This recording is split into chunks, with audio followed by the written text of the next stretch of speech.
Eder. Mech.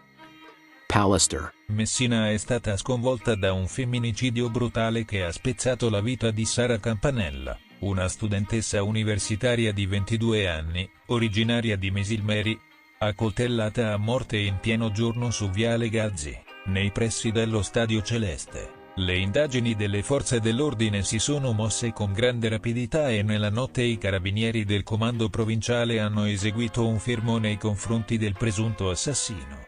Su disposizione della Procura di Messina, il provvedimento dovrà ora essere valutato dal GIP del Tribunale, mentre si attendono dettagli ufficiali nel corso di una conferenza stampa prevista per la mattinata. Nel frattempo, emergono ricostruzioni drammatiche della tragedia che ha visto Sara morire dissanguata dopo un'unica coltellata al collo, in una delle zone più frequentate della città. Tra i testimoni di quei tragici momenti c'è un infermiere di 36 anni, che per caso si trovava nei pressi della fermata dell'autobus dello Stadio Celeste. L'uomo ha raccontato a Messinato l'angoscia di quegli attimi.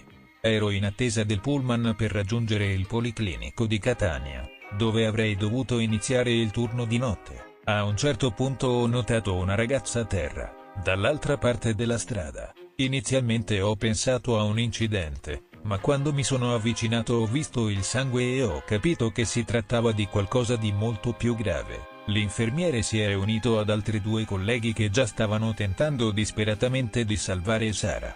Uno di loro cercava di tamponare la ferita al collo, l'altro le teneva il polso per sentire il battito. Io ho iniziato a praticare le manovre di rianimazione, ma la situazione era disperata. Quando è arrivata l'ambulanza, lei non respirava più. Mentre racconta, la voce dell'uomo si spezza.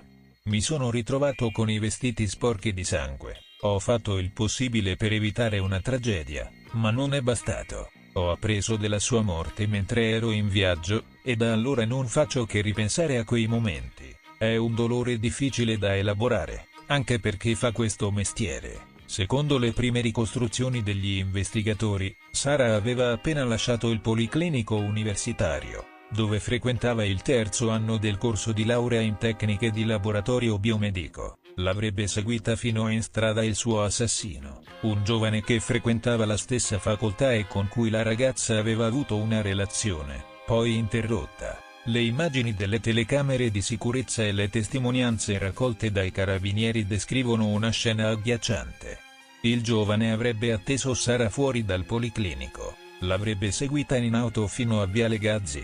Qui, davanti all'ingresso laterale dello stadio, sarebbe sceso dalla macchina per affrontarla. Ne è nata una discussione animata, con urla udite dai passanti. Poi il ragazzo ha estratto un coltello e ha sferrato un solo colpo al collo, recidendo la giugulare. Sara avrebbe fatto pochi passi prima di accasciarsi a terra in un lago di sangue. Un passante ha provato a inseguire il giovane, che però è riuscito a fuggire in auto facendo perdere le proprie tracce. Un dettaglio agghiacciante emerge dalla testimonianza di un'amica di Sara, riportata dalla Repubblica. Poco prima di essere uccisa, la ragazza aveva inviato un vocale in cui esprimeva la sua angoscia.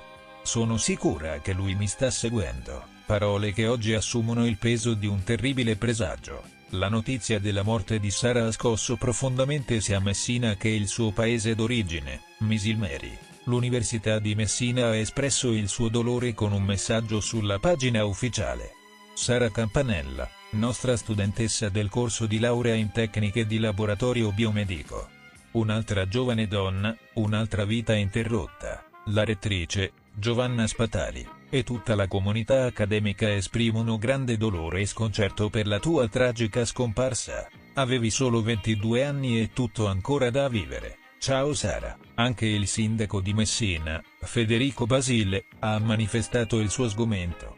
La città è stata scossa da una tragedia immensa. Una giovane vita è stata spezzata in modo brutale. La violenza di questo gesto ci lascia increduli e profondamente addolorati. A Mesilmeri, la comunità è sotto shock. Il comune ha pubblicato un messaggio in memoria di Sara. Era una giovane brillante, studiosa, determinata e solare, morta a causa di femminicidio. L'intera cittadina è sconvolta. Vogliamo far sentire tutto il nostro affetto e sostegno alla famiglia di Sara e ai suoi amici. Un dolore ancora più grande per la madre della vittima, una maestra molto conosciuta in paese. Il femminicidio di Sara Campanella richiama alla memoria un'altra tragica vicenda avvenuta esattamente 5 anni fa, il 31 marzo 2020. Quel giorno, un'altra studentessa dell'Università di Messina, Lorena 40, venne assassinata dal fidanzato Antonio De Pace nella loro casa di Furcisicolo. Lorena aveva 27 anni, studiava medicina e voleva interrompere la relazione. Oggi, la storia sembra ripetersi in maniera atrocemente simile. Dopo un'intera giornata di indagini serrate, nella notte è stato eseguito il fermo del principale sospettato. Decine di carabinieri hanno lavorato senza sosta per ricostruire il suo percorso e bloccarlo prima che potesse lasciare la città. Si tratta, secondo le prime informazioni, di un giovane che conosceva molto bene la vittima e che, come lei, frequentava l'Università di Messina. Una conferenza stampa in programma per le 11 di oggi fornirà ulteriori dettagli sulla sua identità e sulla dinamica del delitto. Intanto, la città piange un'altra giovane vita spezzata troppo presto. Isabella Tregnaghi, un'anziana di 89 anni, è stata brutalmente uccisa nella sua abitazione situata al terzo piano del Civico 7 di Via delle Beccherie, un luogo storicamente significativo. A 2 passi dalla questura e a 100 metri dall'iconica Piazza Unità d'Italia, il massacro è avvenuto nell'ora di pranzo, esattamente alle 13, quando la figlia di Isabella, collegatasi da remoto alle telecamere di sorveglianza della casa della madre, ha visto l'orribile scena. La sua madre riversa a terra nel corridoio dell'appartamento, circondata da una pozza di sangue. Residente a Roma, ha prontamente allertato le autorità, mettendo in moto una catena di soccorsi che, tragicamente, ha portato alla scoperta del cadavere. I soccorritori, tra cui il personale medico del 118, vigili del fuoco e una guardia giurata dello STSEC, si sono presentati sul posto. La serratura della porta principale dell'edificio era stata recentemente sostituita, ma i vigilanti avevano le chiavi necessarie per aprire l'appartamento in caso di emergenza. Varcando la soglia, il corridoio presentava una scena indimenticabile. Isabella giaceva a pancia in giù, già deceduta, con un taglio profondo alla gola inflitto con una lama, probabilmente un coltello che i carabinieri avrebbero continuato a cercare fino a sera. In risposta al crimine, gli investigatori hanno posto sotto sequestro l'intero edificio e avviato un'indagine rigorosa per determinare il colpevole. La via è stata transennata con il nastro bianco e rosso, mentre il lavoro della scientifica iniziava i profili ematici e le analisi dei reperti. Ricerche minuziose sia nell'appartamento di Isabella che nella residenza della presunta assassina, Erika Podmenik, hanno rivelato indizi chiave, come alcuni vestiti macchiati di sangue recuperati in un cassonetto vicino alla sua abitazione in via Cereria. La manovra degli inquirenti si è intensificata grazie alle registrazioni delle telecamere del quartiere e alle testimonianze dei residenti, stringendo il cerchio attorno a Erika, triestina di 58 anni.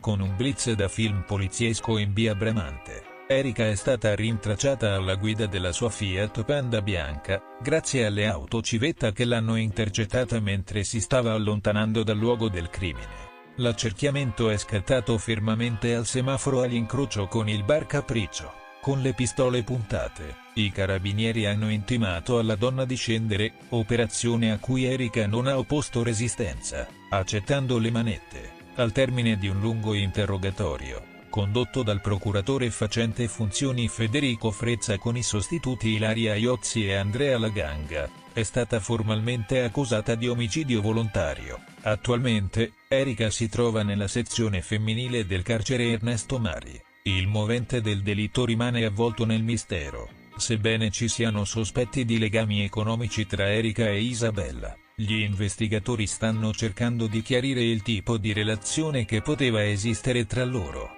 L'assenza di segni di scasso alla porta conferma che Isabella, donna nota per la sua cautela, ha aperto volontariamente l'uscio, forse per una persona conosciuta. Gli ambienti sono stati disordinatamente rovistati, alimentando speculazioni su un possibile furto finito in tragedia o tentativi di depistaggio.